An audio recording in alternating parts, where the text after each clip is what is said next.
नमस्कार दोस्तों, आज हमारे पास एक महत्वपूर्ण आर्टिकल है that is governor can't sit over bills endlessly. Supreme court जज, ये सुप्रीम कोर्ट जज की एक जजमेंट आई है और उसमें यह कहा गया है कि जो हमारे गवर्नर्स होते हैं, राज्यपाल होते हैं, वो किसी भी बिल को पास करने के लिए उसके ऊपर बैठ नहीं सकते। बैठने का मतलब यहाँ पर है कि उसको विद होल्ड नहीं कर सकते, वो उसको टाल नहीं सकते।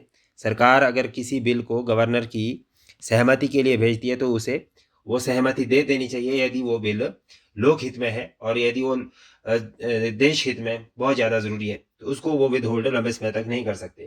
तो सबसे पहले तो दोस्तों आपको क्या करना पड़ेगा, यहाँ पे गवर्नर्स की पावर एंड फंक्शन को समझना पड़ेगा। तो सबसे पहले हम यहाँ पे गवर्नर साहब की पावर एंड फंक्शन को समझेंगे। उसके बाद इस आर्टिकल की जो जजमेंट है वो उसको भी हम यहाँ पे देखेंगे और समझेंगे। सबसे पहले मैं यहाँ पे गवर्नर की बात करूं तो ये हमारे पास आर्टिकल 153 में दिया गया है इंडियन कॉन्स्टिट्यूशन में। तो इसका मतलब क्या है कि जो गवर्नर की जो पोस्ट है वो कॉन्स्टिट्यूशनल पोस्ट है और ये हमारे पास स्टेट एग्जीक्यूटिव का पार्ट है। जो गवर्नर है वो किसका पार्ट है? That is a state executive. हमारे कॉन्स्टिट्यूशन में स्टेट एग्जीक्यूटिव के पार्ट में गवर्नर साहब आते हैं और आर्टिकल 153 में गवर्नर की पोस्ट के बारे में मेंशन किया गया है कि there shall be the governor for the each state. और इसमें महत्वपूर्ण बात यह है कि जब हम इनके इसकी डिस्क्रिशनरी पावर की बात करते हैं तो इसकी बात आर्टिकल 200 में आती है। आर्टिकल 200 क्या कहता है? अनुच्छेद 200, इसमें यही कहा गया है कि जो गवर्नर साहब हो गए यानी कि जो राज्यपाल हो गए हमारे, राज्यपाल के पास ये पावर रहेगी कि दे कैन गिव असेंट। इसमें क्या लिखा गया? Can give assent to a bill. Give assent to a bill. Bill का मतलब क्या है कि कोई भी बिल पास किया जाता है राज्यसभा में, उसकी सहमति राज्यपाल से आपको लेनी पड़ेगी राज्यों के अंदर। जैसे कि हम सेंटर में प्रेसिडेंट की असेंट लेते हैं, ठीक है, तो सिमिलरली यहाँ पर गवर्नर की असेंट ली जाएगी और इसके साथ साथ वो असेंट दे सकता है या उस बिल को, जो भी बिल होगा उसको वो प्रेसिडेंट के लिए फॉरवर्ड कर सकते हैं। बोले कि उसमें प्रेसिडेंट की असेंट ली जा सकती है। किसकी असेंट ली जा सकती है? प्रेसिडेंट की कंसिडरेशन के लिए उसे भेजा जा सकता है, रिजर्व किया जा सकता है। और इसके साथ साथ गवर्नर के पास ये पावर भी रहेगी कि वो उस बिल को, जो बिल उनके पास आया है, उस बिल को वापिस रिटर्न भी कर सकता है। क्या कर सकता है? Return the bill. वो उस बिल को रिटर्न कर सकते हैं। ठीक है, कहाँ के लिए रिटर्न करेंगे? ज्यादातर आप देखेंगे तो उसको लेजिस्लेचर के लिए, with a request for reconsideration, with a with a request for reconsideration, ये इंपॉर्टेंट पॉइंट रहेगा यहाँ का। ठीक है, तो ये यहाँ पे हमने गवर्नर साहब की पावर एंड फंक्शन को आर्टिकल 200 से समझा। अब आप यहाँ पे तीन बातें समझे कि हमारे देश में एक तो गवर्नर का होना बहुत ज्यादा जरूरी है क्योंकि कॉन्स्टिट्यूशनल पोस्ट है और ये हमारे कॉन्स्टिट्यूशन में स्टेट एग्जीक्यूटिव का पार्ट है।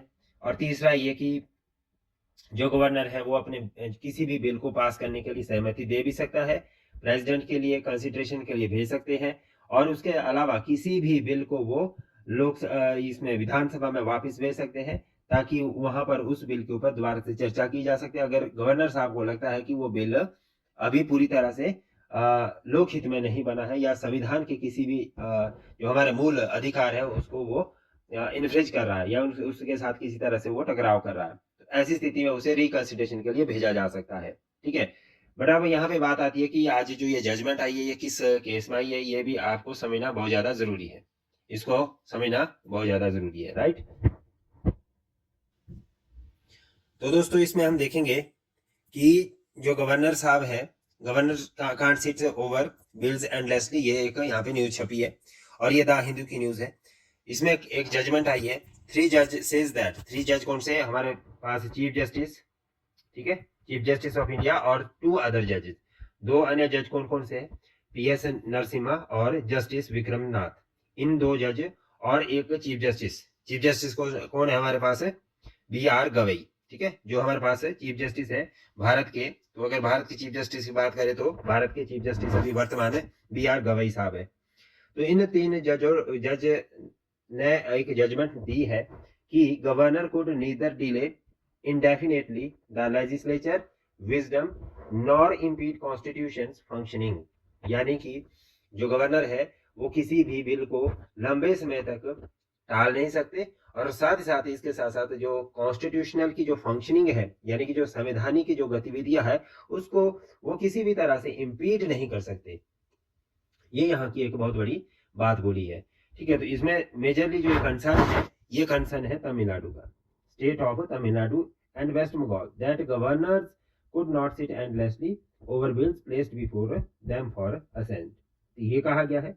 और इसमें महत्वपूर्ण चीज ये है कि एक इसमें चीज जो इंपॉर्टेंट बोली गई है, no organ can impair the functioning of the constitution, justice Narasimha said. यानी कि जो न्यायमूर्ति नरसिम्हा साहब है, उन्होंने ये कहा है कि कोई भी organ, no organ can impair functioning of the constitution, यानी कि कोई भी ऑर्गन संविधान की जो फंक्शनिंग है या गतिविधियां है उसको वो इम्पेयर नहीं कर सकते।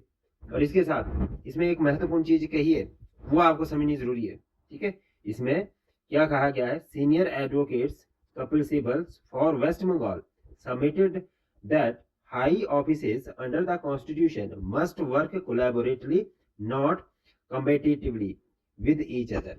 कपिल साहब क्या कहते हैं, कपिल सिब्बल साहब कहते हैं कि जो हमारी जितनी भी कॉन्स्टिट्यूशनल ऑफिसेज है, उन्हें निश्चित तौर से कोलैबोरेटिव वे में काम करना चाहिए। कैसे करना चाहिए, सहयोगपूर्ण काम करना चाहिए, नॉट कॉम्पिटिटिवली, यानी कि ना कि एक कॉम्पिटिटिव या एग्रेसिव नेचर में या बदला लेने की भावना से काम नहीं करना चाहिए।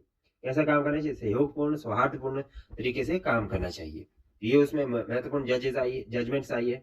और इसी के साथ साथ इसमें constitution is clear that the governor should act with immediacy, यानी कि जो गवर्नर है, हमारे संविधान में पूरी तरह से क्लियर कहा गया है कि जो गवर्नर है, गवर्नर को इमीडिएटली रिएक्ट करना चाहिए। जैसे ही उनके पास कोई भी बिल आता है, उनको उसे पास करने के लिए काम करना चाहिए, अगर बिल में किसी तरह की कोई खामी नहीं है। ठीक है, संविधान की जो प्रक्रिया है उसके अनुसार उसे काम करना चाहिए। और why should he hold back bills, there is a sense of urgency associated with the governor's assents and legislation is a sovereign act, it cannot wait, Mr. Sibal emphasized.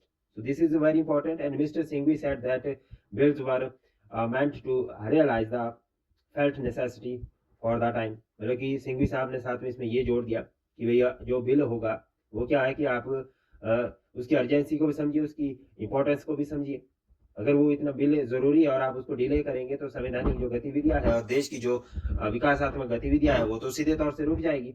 इसलिए ये एक तरह से डायरेक्शंस है किसके लिए, आपके गवर्नर के लिए। तो ये था महत्वपूर्ण आर्टिकल दोस्तों, इसको आप समझिए और आगे अपने विचार रखिए थे। इसके अलावा अगर आप कोई भी डाउट रखते हैं तो आप कमेंट सेक्शन में कमेंट कर सकते हैं, और यूट्यूब चैनल को निश्चित तौर से आप शेयर सब्सक्राइब करना ना भूलें। Thank you.